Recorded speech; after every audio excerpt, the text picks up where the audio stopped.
Good morning and welcome to Rose Red Homestead. Jim just set us up on the tripod, and so he's sitting over there. He's going to be our audience off to the side, and if we get in trouble he will be able to come and make any adjustments. Plus I can make adjustments with my editing too, because with it on a tripod it is difficult to do close-ups without him having the camera in his hand, which we know he can't do for several weeks until he is completely recovered. Which probably he has about 4 or 5 more weeks to go. I have, over the past year, had several requests to do a video on how you do particularly baking bread with fresh milled flour. I'm not sure what I responded to all of those requests, but in my mind I was thinking, I don't think this is that big of a deal. When I use fresh milled flour, I just use one of my favorite recipes. I substitute the white flour out for the whole grain flour, and I generally always use for my bread when I'm using whole grain, I will use white winter wheat, and I have some of that right here. And that's what we're going to be using today. In our bread book, which is up on our bookstore, the link is below. There is a recipe on page 32, which is 50% whole grain sandwich bread. And for that recipe, I used kamut flour. Half kamut, half, was it bread flour? Yes, I used bread flour. I generally always do a half and half loaf because I like the addition of the lift that the unbleached white flour gives it. For this recipe today, we're going to use completely whole grain because that is what so many people ask for. So because I was recently especially getting more requests for this, I thought, well, maybe I need to just back off. I have been baking bread for so many years that maybe there are some subtleties with this that I just do automatically that other people might stumble on. And so as I did my research and looked online, there are many recipes for whatever kind of whole grain you are using. There are particular recipes that are given for those. There are also recipes that will tell you how to convert one recipe to a whole grain recipe by adding a little bit less of this or a little bit more of that or whatever. And I found it to be quite tedious. I think I gained an understanding of what people new to the process of baking using fresh ground flour might be facing. And so I want to help with that now that I realize that it is really a thing for a lot of people. And so I analyzed what I just do automatically when I switch a recipe from a white flour to a whole grain flour. And then I did some other research and I confirmed that the things that I usually do almost automatically are those that some people give very detailed recipes for. Well, I'm very practical minded, as all of you know by now who have followed us for any length of time. And I don't like nitpicky stuff in recipes. I just don't like it. I like to be able to use my own brain and my own experience to inform any adjustments that might need to be made. Now, granted, it can be purely experimental when I do something for the very first time, but it is an easy thing to turn making bread into an experiment for a time or two until you get the hang of it, and then you can nail down your own process and what your own technique might be. And there are some definite things that we need to consider when we are using fresh milled flour, when we are using whole grain flour, whether or not it's fresh milled. But with fresh milled, it adds just a little bit to it as well. But the thing of it is that the techniques and the changes, adjustments that we need to make when using that kind of flour fall very much into the category of the techniques that we use to make small adjustments, which is all we have to do. It is not a big thing to switch over using fresh milled flour. So let's start with the characteristics of whole grain flour to begin with. First of all, whole grain flour uses the entire kernel of the grain. When we use whole grain, we grind up, we mill the entire grain. Now in white flour, some of the grain is removed, but with whole grain, we take the whole kernel and we grind it up into a very fine powder. So that puts an extra ingredient in that is hard and resistant to absorption of water. Whole grain breads are generally, when we do them at home ourselves, not from the ones that we buy in the store, because they put a lot of extra stuff to get the lift in there. And most of us don't want all those extra ingredients. We want our own bread to be light and as fluffy and as lifted, as risen as possible. So understanding that there are now some little hard bits in with our flour and that we need to concentrate on water absorption, that's the big thing. So I'm going to go into detail. I am going to be using the recipe from this book, a 50% whole grain sandwich bread, but I have adjusted it. The recipe here makes 2 loaves. We're going to make 1. And I've adjusted the ingredients just a little bit. And I did that off the side in the border when I turned this several months ago when I was working with this. I have 1 loaf amounts just off to the side. You might want to, if you do what I do, which is just to run off these pages, and here's our recipe page. On this page, you just may want to write the adjusted recipe. But I want you to know that it's not about the recipe. You do not need a special recipe for using whole grain flour, even freshly milled whole grain flour. All you need to do is adjust your technique just a bit. And we're going to do that today. So here is the recipe. But again, it is not about the recipe. It is about our technique. And if you read this technique, mix the water and flour, Autolyse, mix remaining ingredients, knead, bulk fermentation, shape, proof, bake. Those are the steps that we use anytime we bake bread. So what are the adjustments?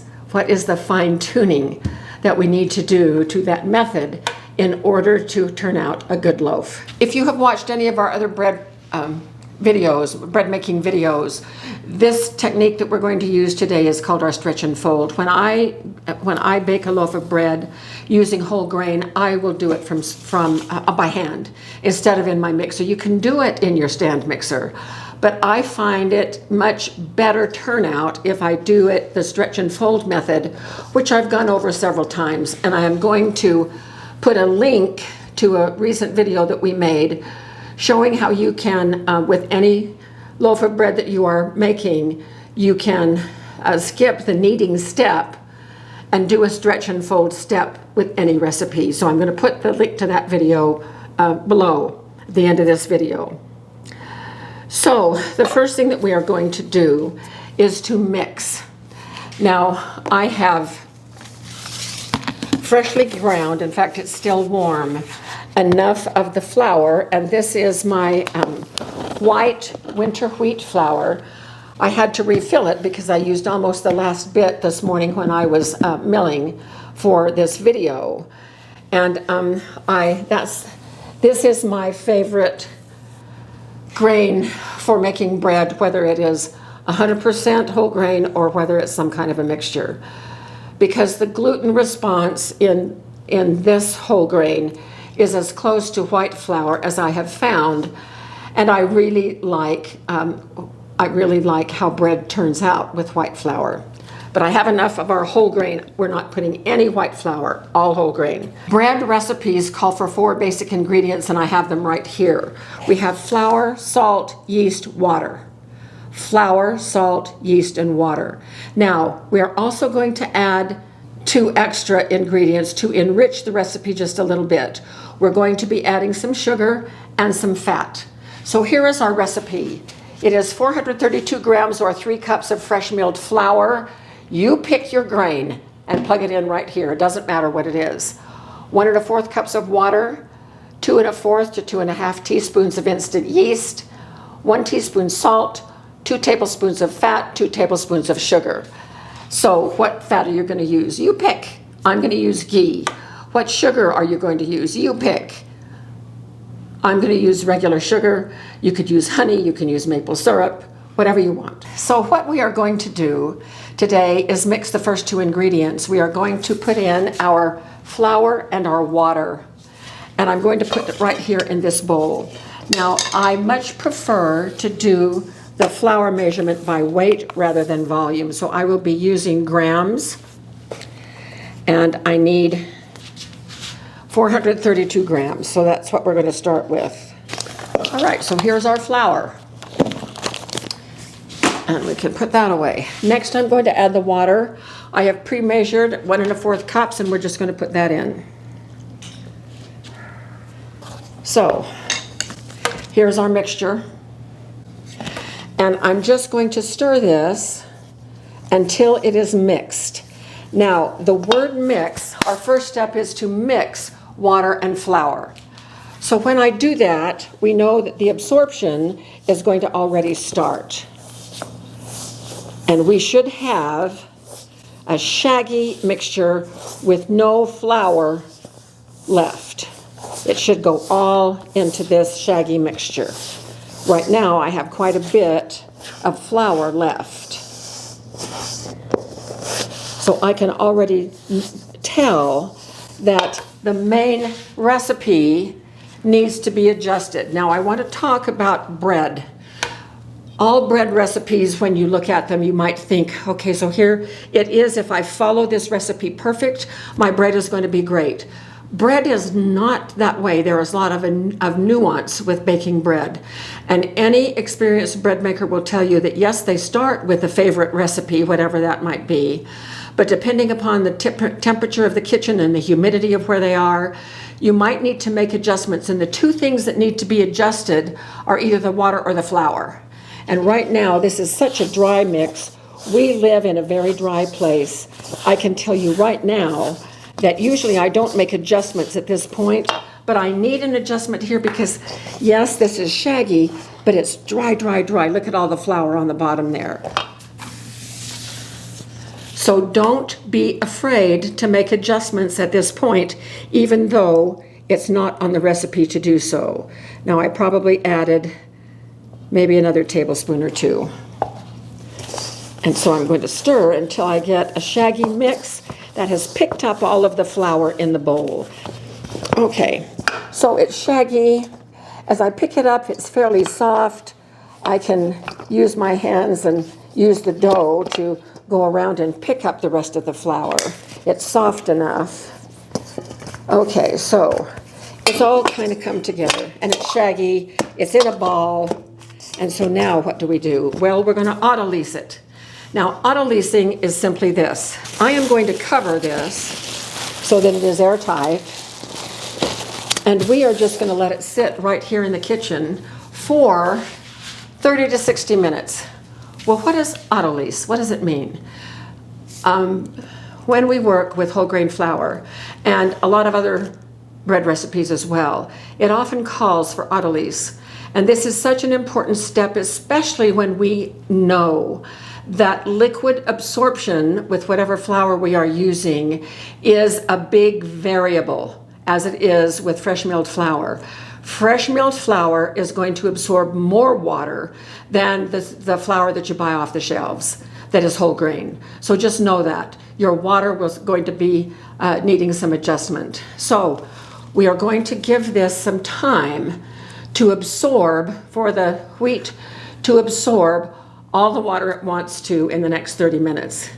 After the autolyse is finished and we are satisfied with how the texture is at that point, then we are going to add in the other ingredients, the yeast, the salt, the sugar, and the fat. And we're going to mix again. At that point in time, which is right here, mix in remaining ingredients and adjust as needed. So we may have to adjust the water at that point, or we may even have to adjust the flour, because the dough texture is the key. And I really want us to emphasize that. Let the dough speak to you. What we are after is a marshmallow texture. It needs to be soft when we poke into it, not hard, not very resistant, about the resistance of a marshmallow. So we will be back in 30 to 60 minutes when this has had time for a good autolyse, and then we will continue. All right, it has been about 40 minutes, and I've been keeping an eye on this. The plastic is fogged up on the inside, so that's a good sign. And as I touch this, It's very soft and it has become tacky, which means now that the flour has absorbed the liquid and made it tacky. There's none of that dryness left on it. So that's good. So right now we're good to go. So what I'm going to do now is we have got to add the yeast, the salt, the fat, and the sugar. So we're going to do that. The yeast called for is between 2 1/4 and 2 1/2 teaspoons. 2 1/4 is the amount that is in one envelope. You can do that if you want to. I'm going to actually take the 2 1/2 since I have. So this is one, and I'm just sprinkling the yeast over the batter. 2, and it's dough, not batter. And then half right here. And this is going back in the freezer. 1 teaspoon of salt is going to also go over. Then we have 2 tablespoons of sugar.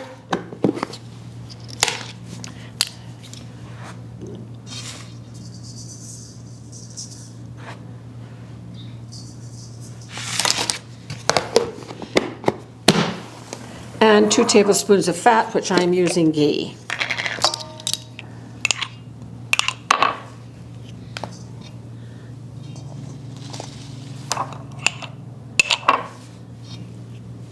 Now we have to mix in the remaining ingredients. Now we just tested the texture, remembering that the dough texture is the key, and we've added some more ingredients. So these also have to be mixed in. Now I cannot do a very good job of mixing these in with this wooden spoon. So I'm going to use a technique that I have shown many times, which is called the caterpillar. And with that, I'm just going to squeeze the dough into segments so that it looks like a caterpillar, and then I'm going to fold it. And then caterpillar and fold. Now what this allows me to do is I'm mixing things in this way.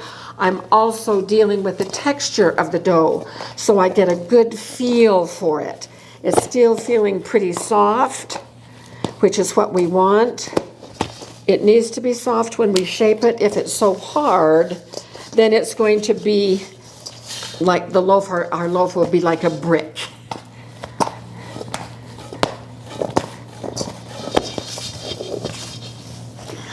This mixing is pretty good.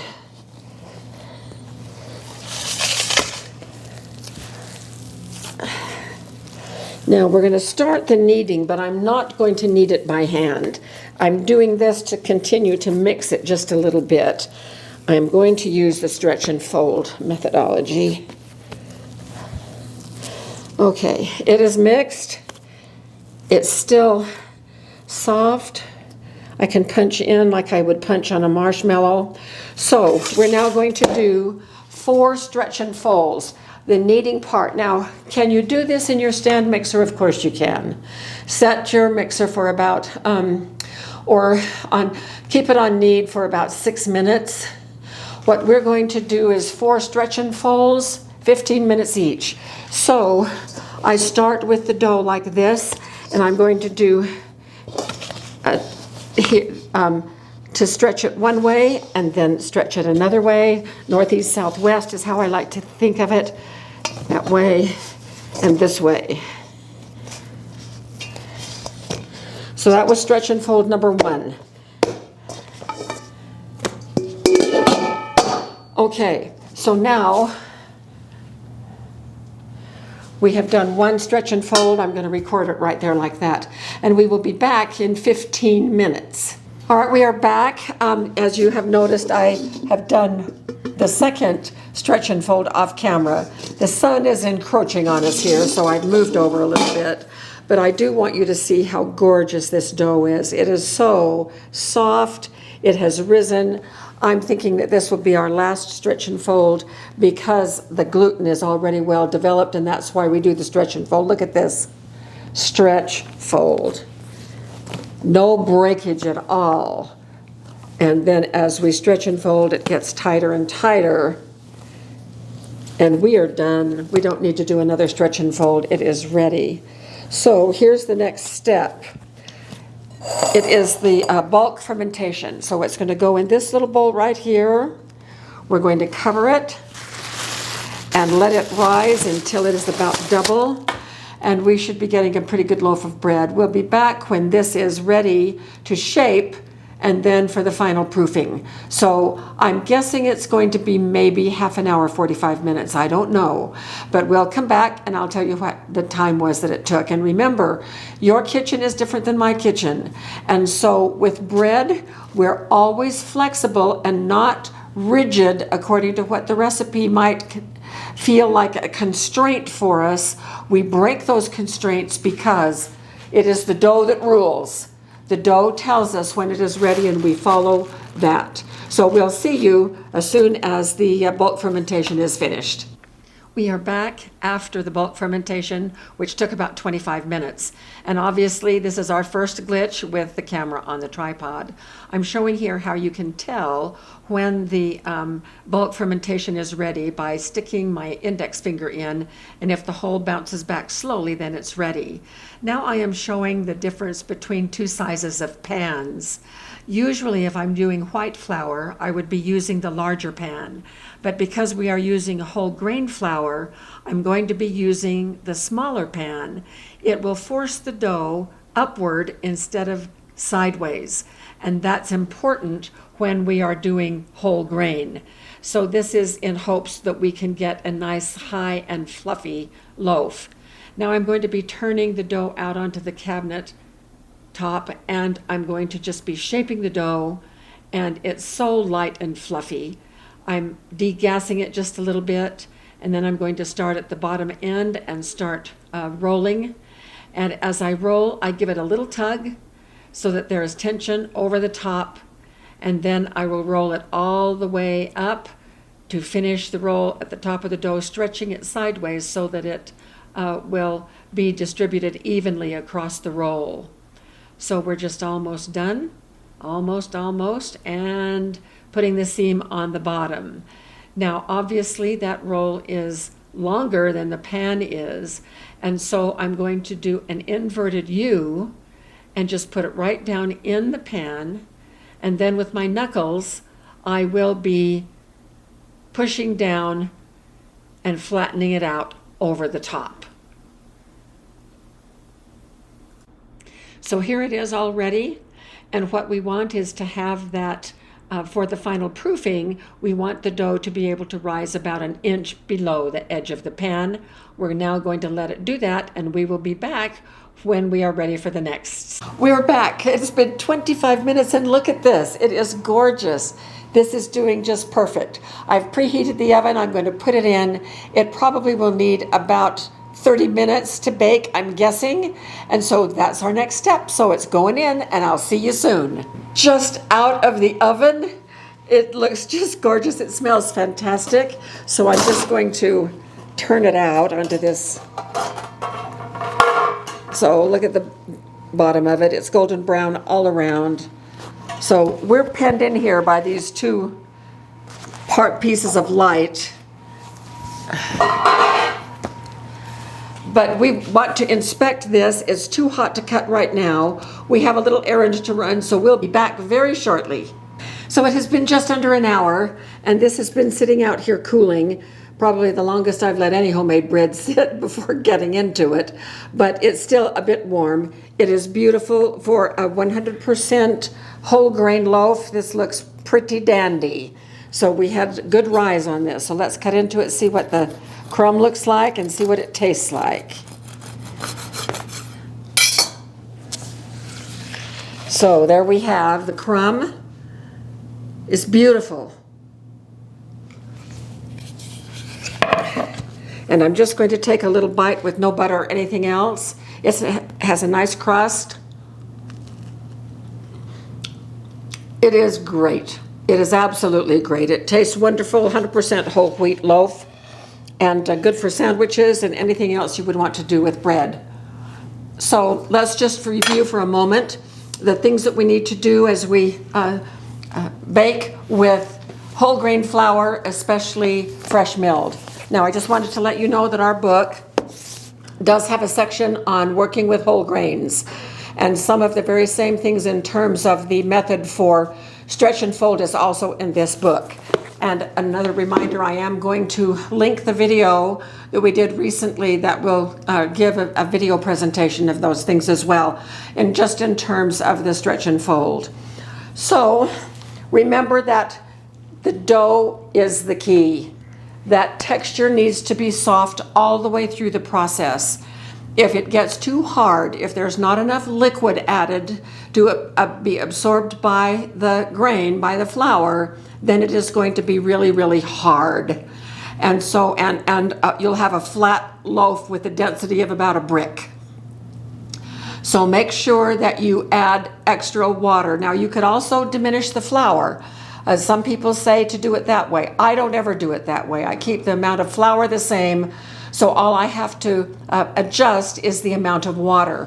When do you do that? You saw us do it here that I don't have marked because it happened. And so that's one opportunity to notice that things are too dry. The other time is right here after the Autolyse. The Autolyse is when the water is absorbed by the flour, and you can adjust at that point in time. If it's too tacky, if you've maybe added a little bit too much water here, extra water, and after the Autolyse it is too tacky like peanut butter, then you would need to add a little sprinkle more of flour as you then mix in the rest of the ingredients. So it is this mix right here after the Autolyse where you may need to adjust as needed. So I hope that this has been helpful.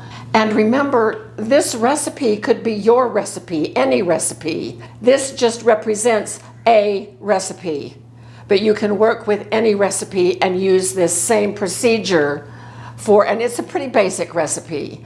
So I would start with a simple basic recipe that you are already familiar with, substitute in the whole grain flour, fresh milled, and then work your magic according to what we've learned today.